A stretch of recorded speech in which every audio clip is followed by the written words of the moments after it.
Europe 1, 7h56, Thomas Soto. Face cachée, donc, votre rendez-vous avec la personnalité des deux finalistes de la présidentielle. C'est avec Jean-Philippe Ballas. Bonjour Jean-Philippe. Bonjour Thomas, bonjour à tous. Ce matin, vous nous parlez religion. Avec le christique Emmanuel Macron, les bras en croix à la tribune, la dimension christique, l'expression est revenue régulièrement, c'est vrai pendant la campagne.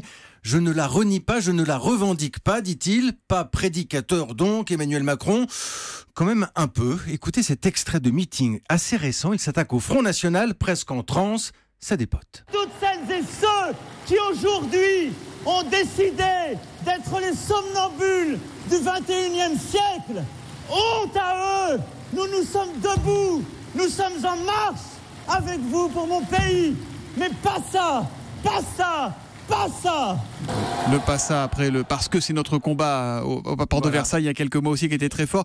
Effectivement, un côté évangéliste, presque mystique. Il est croyant, Emmanuel Macron ? Alors, il raconte qu'il s'est fait baptiser à l'âge de 12 ans. C'était un choix personnel, dit-il. À l'époque, il est à l'école chez les jésuites, alors que dans sa famille, l'éducation est plutôt laïque. Alors aujourd'hui, Emmanuel Macron, pratiquement, on l'a pas vu sortir de la messe, par exemple. En tout cas, c'est pas quelque chose qu'il met en avant. Bon, et Marine Le Pen, alors est-elle croyante ? Extrêmement croyante. C'est ce qu'elle dit au journal La Croix, le quotidien catholique. Elle parle de nos racines chrétiennes régulièrement, ça fait partie de ses éléments de langage.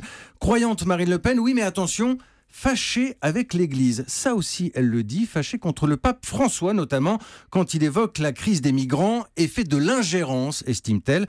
J'ai retrouvé cette vidéo où Marine Le Pen répond au journal Famille chrétienne. Je suis évidemment radicalement en désaccord lorsqu'il fait de la politique. C'est-à-dire que lorsque, au lieu d'en appeler à la charité individuelle, il développe l'idée que cette charité devrait être nationale et faire fi des considérations d'intérêt national, notamment lorsqu'il évoque l'accueil des migrants. Marine Le Pen radicalement en désaccord avec l'Église française. Il répond quoi, le pape François ? Il répond rien ou presque. Il dit qu'il ne comprend pas la politique française, en tout cas qu'il ne la connaît pas assez aujourd'hui pour avoir un avis éclairé sur cette élection. Voilà, Jean-Philippe Ballas qui nous éclaire sur la personnalité, la vraie personnalité des candidats tous les matins et qui revient demain avant 8h pour Face cachée. À demain, Jean-Philippe.